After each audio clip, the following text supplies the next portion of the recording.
Hello students, this is Rahul Kumar. Welcome to online classes.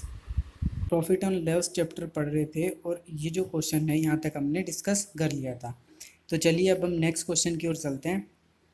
देखिए कि question है अपने पास, एक दुकानदार तीन वस्तुओं में से पहली वस्तु को 25% हानि, दूसरी को 20% के लाभ, तीसरी को 10% की हानि पर बेचता है। पूरे सौदे में 60 रुपये का नुकसान हुआ तो तीनों के क्रम मूल्य तथा तीनों के क्रम मूल्य आपको ज्ञात करने हैं इसमें, ठीक है। और तीनों के विक्रम मूल्य दे रखा है कि बराबर है। समझ गए बात। तो देखिए इस टाइप के क्वेश्चंस को अपन कैसे करते हैं। ये वाला क्वेश्चन जो है ना, वो दो वस्तुओं के ऊपर भी पूछा जा सकता है कि एक वस्तु पे इतने प्रतिशत की हानि हो रही है, एक वस्तु पे इतने प्रतिशत का लाभ हो रहा है। फिर आगे कुछ कंडीशन दे देगा और आपसे कुछ ना कुछ पूछ लेगा, ठीक है। लेकिन मैंने ये क्वेश्चन तीन वस्तुओं पे लेके इसलिए बताया है ताकि आपको कोई डाउट ना रह जाए, सब कुछ आपका क्लियर हो जाए, ठीक है। कि आपको जो एग्ज़ाम में पूछा जा रहा है उससे हाई लेवल का ही पढ़ना पड़ेगा भाई, क्योंकि एग्ज़ाम का कोई पता नहीं होता, कंपटीशन इतना बढ़ रहा है इस वजह से। चलिए अब देखिए अपने को करेंगे कैसे क्वेश्चन को, कि पहली वस्तु पे आपको बोल रहा है 25% की हानि, यानी 25% कितना होता है 1/4। ये मैंने आपको पहली क्लास में बताया था। इट मीन्स कि वस्तु की कीमत 4 रही होगी और 4 का 25% यानी 4 का 1/4। इट मीन्स 1 रुपये की या 1 यूनिट की कमी हो गई होगी, ठीक है। यानी 1 यूनिट की कमी होकर उसने वस्तु को बेच दिया होगा। तो यहाँ से अपने को पता चल गया कि भाई 4 तो कीमत थी वस्तु की, कॉस्ट प्राइस 4 थी, और 1 रुपये का नुकसान होके 3 रुपये की उसने वस्तु को बेच दिया है। इतनी बात समझ में आई। देखिए आगे बोल रहा है कि 20% का लाभ हो रहा है दूसरी वस्तु पे, तो 20% का मतलब है 1/5, यानी कि 5 वस्तु की कीमत रही होगी और 5 पे 1 रुपये का लाभ होके वस्तु को कितने में दे दिया होगा उसने, 6 रुपये में। इतनी बात क्लियर हुई आपकी। अब देखिए यहाँ से दिख रहा होगा आपको कि तीसरी को 10% की हानि पर बेचा, तो 10% का मतलब है 1/10। इट मीन्स कि वस्तु की कीमत 10 रुपये रही होगी और 1 रुपये की हानि होकर वस्तु को 9 रुपये में बेच दिया होगा। तो ये अपन ने तीनों जो प्रतिशत दी हुई थी उससे तीनों चीज़ें लिख ली। ये तो सारी कॉस्ट प्राइस हो गई और ये सारी सेलिंग प्राइस हो गई, ठीक है। अब ये मैंने आपको समझाने के लिए इतना लिख के बताया, वरना आपको सीधा सा पता होना चाहिए था कैसे, कि भाई 25% हानि यानी 1/4, 4 की चीज़ गई 3 में। समझ गए। ऐसे ही 20% का लाभ, यानी 20% का मतलब होता है भाई 1/5, यानी 5 से लाभ हो रहा है तो 6 हो गई। ये आपको दिमाग में कर लेना था, ठीक है। कि ऐसे नहीं कि यार आप लिख के देख रहे हो 10% का मतलब भी 1/10 है, ये लिख के देख रहे हो। तो 10% की हानि का मतलब है कि 10 ही चीज़ 9 हो गई। अब देखिए क्वेश्चन में आपको बोल रखा है, लास्ट वाली लाइन देखिए कि तीनों के विक्रम मूल्य बराबर है। तो ऐसे आपको कोई ना कोई कंडीशन दी हुई होगी, यानी कि जो तीनों के ये विक्रम मूल्य है ना, ये कितने कितने आए थे अपने पास, 3, 6 और 9। इन तीनों को आपको बराबर करना है। तो भाई देखिए अब बराबर कैसे करें यार, ये भी प्रॉब्लम है कि बराबर कैसे होती है संख्या। तो किन्हीं भी संख्याओं को बराबर करने के लिए आपको क्या करना पड़ता है, उन संख्याओं का एलसीएम लेना पड़ता है। तो यहाँ से अपने पास देखिए 3 है, 6 है और क्या है, 9 है। समझ गए। तो इन तीनों का आप एलसीएम लोगे ना तो कितना आता है, 18 आता है। अब भाई एलसीएम लेना तो आता ही होगा आपको, वो जो स्कूल में करते थे। लेकिन आपको ऐसे करना नहीं है, जब अपन नंबर सिस्टम चैप्टर पढ़ेंगे ना तो मैं आपको बेस्ट तरीका बताऊँगा। अभी मैं आपको थोड़ा सा एक्सप्लेन करके बता देता हूँ। जैसे 3 है तो 3 को आप ब्रेक करिए अभाज्य संख्याओं में, तो कैसे लिखोगे आप, 3 × 1 ऐसे लिखोगे। अब 6 है तो 6 को आप कैसे लिख सकते हो, 3 × 2। अब इससे छोटा आप ब्रेक कर सकते हो, नहीं कर सकते, ठीक है। ब्रेक करने का मतलब है कि गुणनखंड के रूप में लिखना है। अब 9 है, 9 को आप लिख सकते हो 3 × 3, बस लिख दिया आपने। अब देख लीजिए कि 3 कितनी बार आ रहा है, ज़्यादा बार, 2 बार, यानी 9 तो आएगा, 3×3 = 9 इंटू, और 2 भी आ रहा है इसमें तो 2 भी आएगा, यानी 9×2 = 18। तो यहाँ से अपने को सीधा सा पता चल गया कि इनका एलसीएम 18 आएगा। और कुछ वैल्यूज़ ऐसी होती है जिनके एलसीएम आपको डायरेक्टली याद हो जाएंगे, समझिए बात। तो आप ऐसे स्कूल की तरह नहीं करोगे कि यार ऐसे आप बना रहे हो, बॉक्स बना रहे हो, फिर 2 का भाग दे रहे हो, फिर 3 का दे रहे हो, 4 का दे रहे हो, 5 का दे रहे हो। समझ गए बात। आपको क्या करना है, कितना भी बड़ा नंबर हो, जैसे मैं आपको बताता हूँ कि मान लीजिए हम बोलते हैं कि 24 है एक नंबर, ठीक है, एक नंबर 16 है, इन दोनों का अपने को एलसीएम लेना है। तो बिल्कुल बेसिक तरीके से मैं आपको समझाता हूँ कि सबसे कम टाइम में ना एलसीएम कैसे लिया जाता है।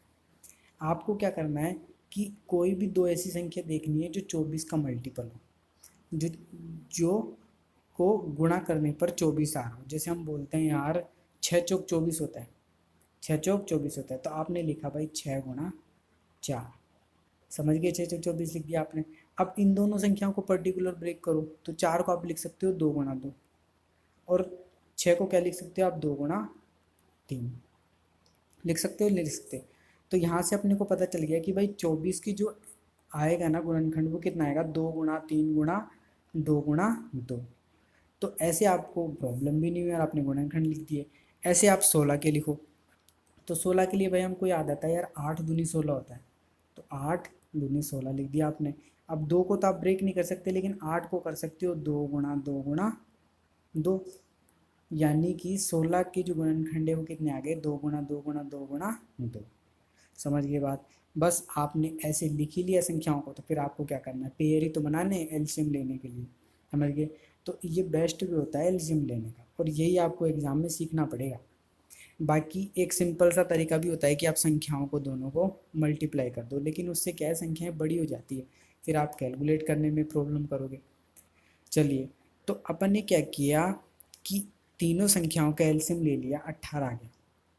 तो देखिए अब 18 बनाने के लिए आपको क्या करना पड़ेगा, 3 को 6 से मल्टीप्लाई करना पड़ेगा, 3 6 18। ऐसे यहाँ 18 करने के लिए इस 6 को 3 से मल्टीप्लाई करना पड़ेगा, ठीक है। ऐसे यहाँ 18 बनाने के लिए इस 9 को 2 से मल्टीप्लाई करना पड़ेगा। तो देखिए आपने यहाँ 6 से मल्टीप्लाई किया है, तो इधर भी आपको 6 से मल्टीप्लाई करना पड़ेगा, ठीक है। यहाँ आपने 3 से मल्टीप्लाई किया है, तो इधर भी 3 से मल्टीप्लाई करना पड़ेगा, और यहाँ आपने 2 से मल्टीप्लाई किया है, तो इधर भी आपको 2 से मल्टीप्लाई करना पड़ेगा, ठीक है। तो यहाँ से अपन ने ये तीनों तो सेम बना ही ली थी सेलिंग प्राइस। तो कॉस्ट प्राइस कितनी आ गई है अपने हिसाब से, 4 6 की 24, 5 3 15, और 10 दूनी 20। बात समझी कि नहीं समझी। तो अब तीनों को आप जोड़ लीजिए कि हमारे पास जो टोटल कॉस्ट प्राइस है वो आ गई 59 रुपये, 24 + 15 + 20, और इस हिसाब से अपने पास सेलिंग प्राइस कितनी आ गई है, 54 रुपये। तो देखिए अपने हिसाब से 5 रुपये का नुकसान हो रहा है, लेकिन सवाल में बोला हुआ है कि 60 रुपये का नुकसान हो रहा है। इट मीन्स जो ये 5 यूनिट है ना, इसका मान 60 के बराबर है, 60 रुपये के बराबर है। तो 1 यूनिट का मान किसके बराबर हो जाएगा, 60/5 बराबर 12 रुपये। समझ गए। तो आपके तीनों के क्रम मूल्य पूछ रहा है, तो पहला क्रम मूल्य कितना है अपने पास, 24 यूनिट। तो 1 यूनिट का मान 12 है, तो 24 यूनिट का मान कितना आ जाएगा, 24 × 12 बराबर 288 रुपये। ऐसे ही दूसरा SCP कितना हो जाएगा, 15 यूनिट यानी 15 × 12। ऐसे तीसरा कितना हो जाएगा, 20 यूनिट यानी 20 × 12 बराबर 240 रुपये। तो इस टाइप से आप इन क्वेश्चंस को सॉल्व कर सकते हो। चलिए अब हम नेक्स्ट क्वेश्चन की तरफ चलते हैं। सीता और गीता प्रत्येक ने एक सामान 5600 रुपये में बेचा। सीता अपने लाभ की गणना क्रम मूल्य पे करती है तथा गीता विक्रम मूल्य पे। यदि दोनों को 14 से 2/7% का लाभ हुआ तो उनके क्रम मूल्य का योग ज्ञात कीजिए। तो मैंने आपको हमेशा एक बात बताई है कि आप जो दे रखा है ना, आपको पैसे दे रखा है या कुछ भी दे रखा है, उनसे अपने को कोई मतलब नहीं है, वो अपन बाद में देखेंगे। लेकिन क्वेश्चन में अगर आपको परसेंटेज दी हुई है तो परसेंटेज को उठाइए। तो देखिए अपने को बोल रहा है कि परसेंटेज में दोनों को जो लाभ हो रहा है वो 14/2/7% का हो रहा है, ठीक है। पर्टिकुलर दोनों को अलग अलग 14/2/7% का लाभ हो रहा है।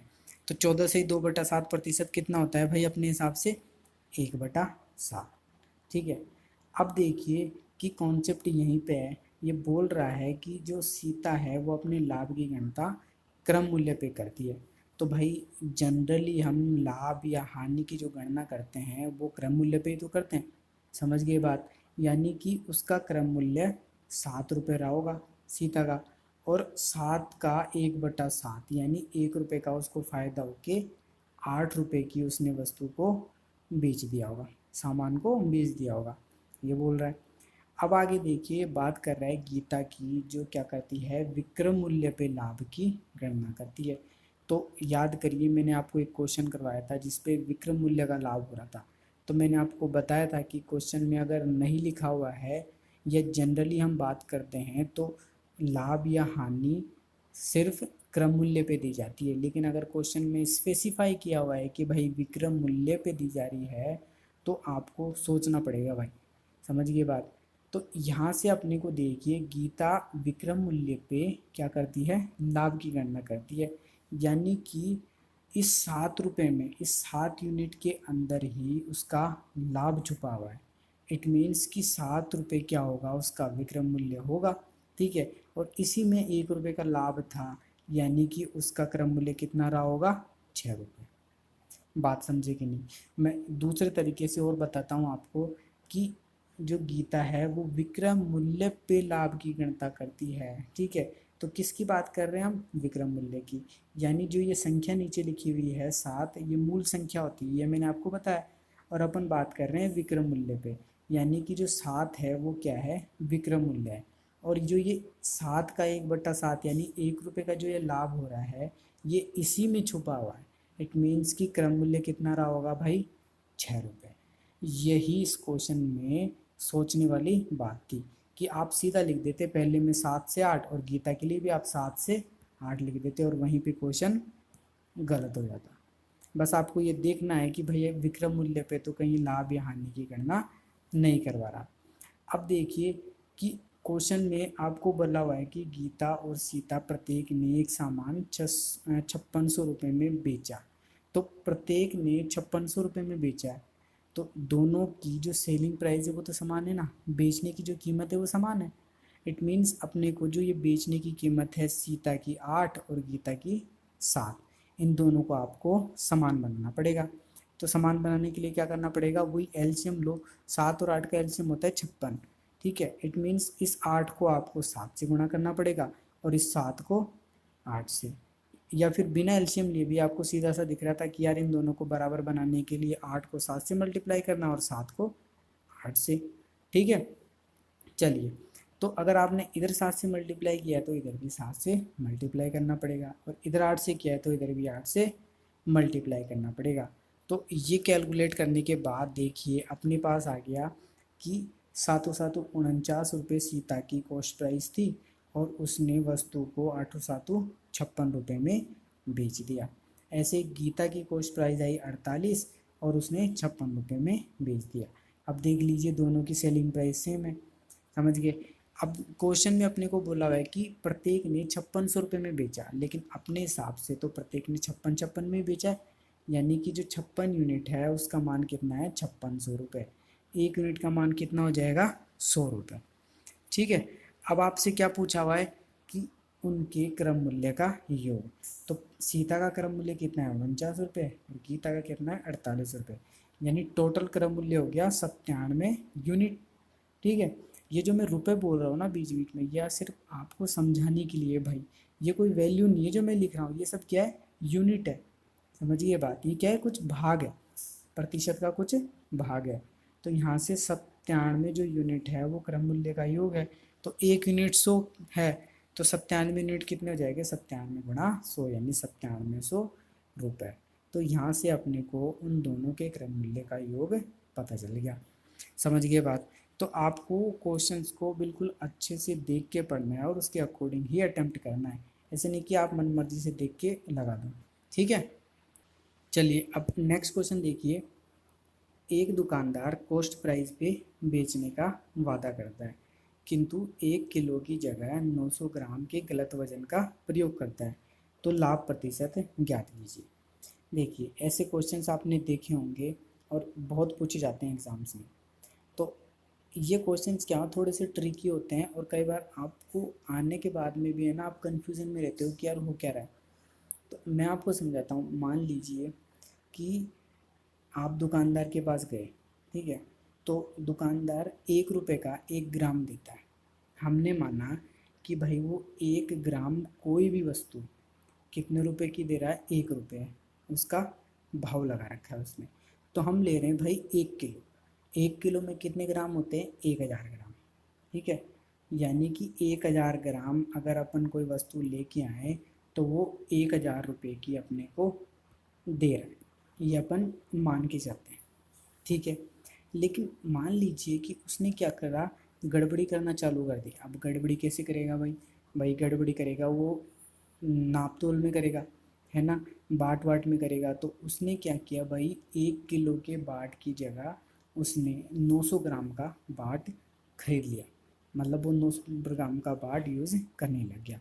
तो आप क्या बोलोगे कि भाई मेरे से पैसे तो 1000 रुपये ही ले रहा है वो, पैसे तो 1000 रुपये ले रहा है, लेकिन वो 1000 ग्राम की जगह मेरे को 900 ग्राम माल ही दे रहा है। बात समझिए कि नहीं, यही यहाँ पे कॉन्सेप्ट है। दूसरा कॉन्सेप्ट क्या है यहाँ पे, कि कई बार वो खुद आपसे बोलेगा कि मैं तो वस्तु को या किसी भी वस्तु को 1200 रुपये में लेके आया हूँ 1000 ग्राम, ऐसे बोलेगा आपसे दुकानदार। और भाई तुम लोगों को है ना मैं यार कितने की दे रहा हूँ, 900 रुपये की दे रहा हूँ।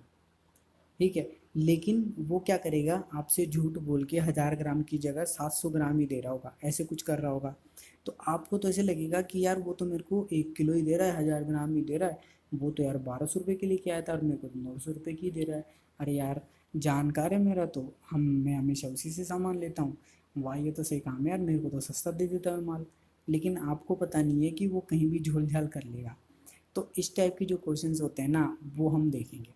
तो कैसे दुकानदार अपने आप को प्रॉफिट में ले आता है घाटा बताकर। ठीक है, आपको तो लगेगा कि उसको घाटा लग रहा है, लेकिन दुकानदार को कभी घाटा होता नहीं है भाई।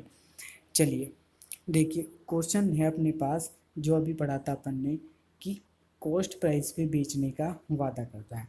यानी कि वो क्या कर रहा है, बोल रहा है कि भाई मैं 1000 रुपये की 1000 रुपये में ना जो 1000 ग्राम दे रहा हूँ आपको, ये वादा कर रहा है वो आपसे कि मैं इतने दूंगा आपको, भाई 1 किलो माल मैं आपको 1000 रुपये में दूंगा। लेकिन वो क्या कर रहा है भाई, 1 किलो की जगह ना 900 ग्राम ही यूज़ कर रहा है, 100 ग्राम तो वो तो गलत खा गया भाई। यानी कि आप बोल रहे हो कि पैसे तो मेरे से 1000 रुपये ले रहा है, लेकिन दे कितना रहा है माल मेरे को, 900 ग्राम। ठीक है, तो जैसे अपन ने दर के क्वेश्चन किए थे, मैंने आपको बताया था कि हमेशा दर को समान बनाना पड़ता है, वैसे ही यहाँ पे भी आपको क्वांटिटी को, उस दर को समान बनाना पड़ेगा। तो यहाँ पे अपने दर की जगह क्या है भाई, वेट है, कि भाई आप ग्राम में ले रहे हो, किलोग्राम में ले रहे हो, इनको समान बनाना पड़ेगा। ठीक है, तभी तो आप बता पाओगे कि यार पैसों में कितना अंतर आ रहा है। ठीक है, और उसको कितना लाभ या हानि हो रही है। अगर आप पैसों को ही समान बना दोगे ना, तो वेट में थोड़ी लाभ और हानि दी जाती है, लाभ और हानि तो भाई पैसों में तो दी जाती है, पैसों की बात पे तो लाभ और हानि होता है। समझ गए बात, कि अपन क्यों इस क्वांटिटी को इक्वल करते हैं, क्यों इस दर को इक्वल कर रहे हैं। तो अपन ने क्या किया भाई, यहाँ पे तो था 1000 ग्राम, यहाँ पे तो था 900 ग्राम, इन दोनों को इक्वल करा। तो इक्वल करने के लिए आपने क्या किया, इसमें तो 9 से मल्टीप्लाई कर दिया, इसमें 10 से कर दिया। तो देखिए ऊपर भी 9000 हो गया और नीचे भी 9000 हो गया। तो यानी आपने यहाँ पे 9 से मल्टीप्लाई किया है तो इधर भी 9 से मल्टीप्लाई करना पड़ेगा, इधर 10 से किया है तो इधर भी 10 से करना पड़ेगा। ठीक है, तो यहाँ से देखिए अपने को एक बात पता चल गई कि वो 9000 रुपये में 9000 ग्राम माल देने का वादा किया, लेकिन उसने क्या किया कि 10,000 रुपये में हमको 9000 माल दिया। समझ गए बात, कि माल तो बराबर हो गया, कि वो 9000 देने की बात कर रहा था और 9000 माल ही मेरे को दिया है उसने, लेकिन उसने उस हिसाब से पैसे बढ़ा दिए। कैसे, कि 9000 में तो वो लेके आया था भाई कहीं से, और अपने को झूठ माठ बोल के वेट को कम करके फिर हमने वेट इक्वल किया, तो उसके अकॉर्डिंग हमको पता चला कि यार उसको तो हमने 10,000 रुपये दे दिए, यानी उसको तो 1000 रुपये का फ़ायदा हो गया सीधा सीधा। अब देख लीजिए, सिर्फ 100 ग्राम के चक्कर में उसने आपके 1000 रुपये लपेट दी। समझ गए बात, कि अपन ने क्या किया, कि वो तो बोल रहा था कि वजन के ऊपर, कि भाई मैं तो आपको उतना ही वज़न दे रहा हूँ, लेकिन उसने चुपके से वज़न कम कर दिया, और आपको अगर पता भी चल गया तो आपने से कहा चलो कोई दिक्कत नहीं है। लेकिन जब आपने वज़न को इक्वल किया ना दोनों चीज़ों को, तो पैसों में बहुत अंतर आ गया। यही होते हैं जो वो कमाते हैं। समझ गए बात? यानी कि अपने को पता चल गया कि भाई 9,000 की वस्तु को वो 10,000 रुपये में अपने को दे दिया और अपन खुशी खुशी लेके भी आ गए। तो 1,000 रुपये का उसको लाभ हो गया, बटा कितने से लाभ हुआ, तो क्रम मूल्य कितना था, 9,000 रुपये। 9,000 से गुणा 100। तो यहाँ से आपने काटा पेटी करी तो ये आपके पास आ जाएगा कितना, 3 जीरो से आपने 3 जीरो काट दिया, यानी 100/9। तो 100/9 कितना होता है भाई, 11 से 1/9%। तो देखिए उसको इतना लाभ हो गया है। तो आपको ये कॉन्सेप्ट जो है वो समझ में आया होगा। देखिए हम एक क्वेश्चन और लेते हैं इसी टाइप का। एक दुकानदार कॉस्ट प्राइस पे बेचने का वादा करता है, किंतु 1 किलो की जगह 750 ग्राम का प्रयोग करता है, तो लाभ प्रतिशत ज्ञात कीजिए। तो वही बात कि हम ये मान के चलते हैं कि वो कॉस्ट प्राइस पे बेचने का वादा कर रहा है ना, यानी वो 1,000 रुपये में अपने को 1,000 ग्राम दे रहा है, ठीक है, ये हमने मान लिया। लेकिन उसने क्या किया यार कि 1 किलो की जगह 1,000 की ग्राम की जगह उसने 750 ग्राम ही दिया, यानी कि पैसे तो 1,000 रुपये ले लिए हमसे, लेकिन दिया कितना है माल हमने को, 750 ग्राम दिया है। तो आपको क्या करना पड़ेगा यहाँ पे, इन दोनों क्वांटिटीज़ को सेम बनाना पड़ेगा। किसको, ग्राम को आपको सेम बनाना पड़ेगा। अब देखिए, अब कुछ लोग पता है क्या कर रहे होंगे, देख रहे होंगे यार ये 1,000 ग्राम और ये 750 ग्राम, इन दोनों को यार मेरे को इक्वल करना है। तो मैं क्या करता हूँ, इस वाले में ऊपर तो है ना मैं 75 से मल्टीप्लाई कर देता हूँ, और नीचे है ना मैं कितने से मल्टीप्लाई कर दूंगा, 100 से। तो दोनों 75,000 ग्राम हो जाएंगे, इक्वल हो जाएगा। अरे भाई इतना कैलकुलेटिव पे क्यों जा रहे हो आप, इतना लंबे पे क्यों जा रहे हो। यही तो सोचने की बात होती है कि आपको टाइम कहाँ बचाना है क्वेश्चन में। भाई आप इन संख्याओं को काट के छोटा कर लो ना, फिर गड़बड़ी नहीं होगी। तो आपने जैसे काट के छोटा किया ना, तो देखो 1,000 रुपये में 1,000 ग्राम, तो यानी 1 रुपये में 1 ग्राम कट गया ना, काट के छोटा कर लिया अपने को इसको। ऐसे ही जब आप इसको काटोगे ना, तो देखो 1 0 से 1 0 ये काट दिया, ये 100 आ गया, तो यानी 25 चौक 100, यानी 4 रुपये में 25 दिया 75, 3 ग्राम। समझ गए? तो यहाँ से अपने ने काट के संख्याओं को छोटा कर लिया। अब ये जो दोनों ग्राम है, ये क्वांटिटी है, इन दोनों को आपको इक्वल करना है।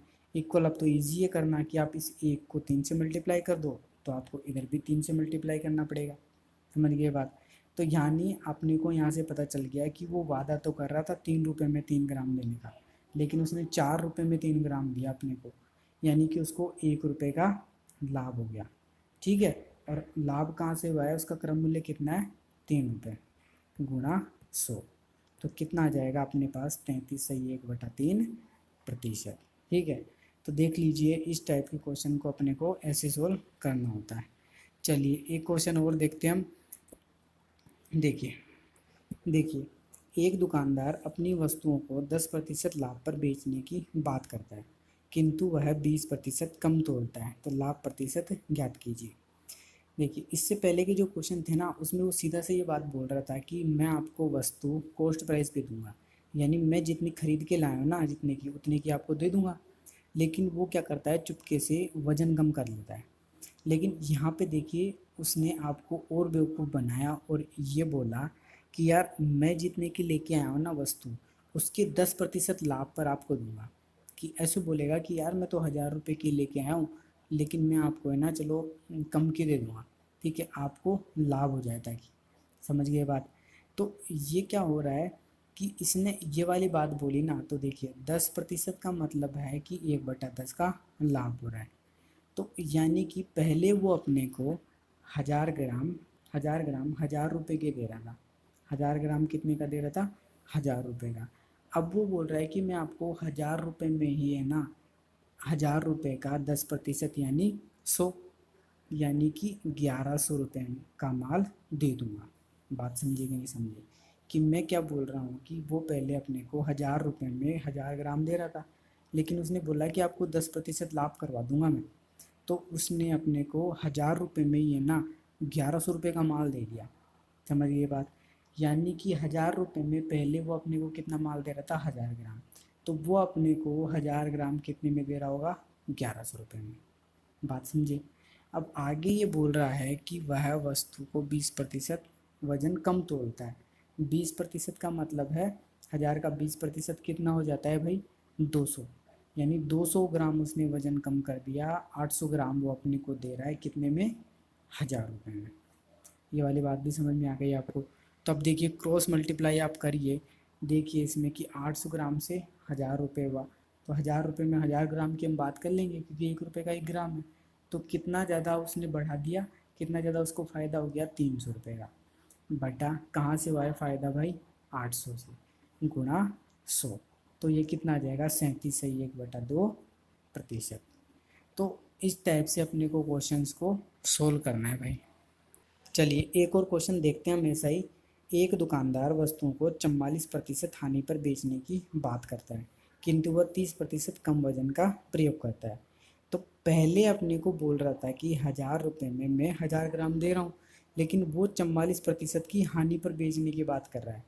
तो 1000 का 44% होता है 440, ठीक है, कितना होता है 440। यानी कि उसने 440 हानि पे दिया, इट मीन्स कि उसने 560 रुपये में 1000 ग्राम अपने को माल दे दिया। वो बोल रहा है कि यार मैं क्या कर रहा हूँ, मैं घाटा खा लूँगा 44% का, क्या कर लूँगा मैं, घाटा खा लूँगा 44% का।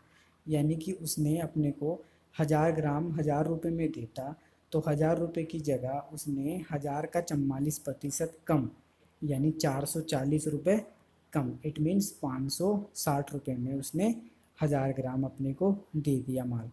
लेकिन वो क्या कर रहा है, अपने को बेवकूफ़ भी बना रहा है और 30% वज़न कम प्रयोग कर रहा है। यानी कि 1000 रुपये में उसने अपने को 700 ग्राम माल ही दिया है। ठीक है, बात समझे। तो यहाँ से देखिए 700 से उसने अपने माल को 560 में बेच दिया, यानी कि यहाँ पे उसने घाटा खा लिया कितने का, 140 रुपये का। और कहाँ से घाटा खाया भाई, 700 रुपये से। तो 140/700 गुणा 100, तो ये कितना आ जाएगा, 20% हानि। तो यहाँ पे दुकानदार को 20% की हानि हुई है भाई। तो ये थे क्वेश्चंस कुछ अच्छे अच्छे जो मैंने आपको करवाए हैं। बाकी आप ऐसे ही क्वेश्चंस के लिए खुद से ट्राई करिए क्वेश्चंस को, कोई भी आप एक बुकलेट ले आइए और क्वेश्चंस लगाना चालू करिए। ठीक है भाई। बाकी किसी को भी वीडियो के रिगार्डिंग दिक्कत है तो प्लीज़ कमेंट बॉक्स में जाके कमेंट करिए। तो चलिए मिलते हैं नेक्स्ट लेक्चर में। Okay bye bye, thank you, keep watching.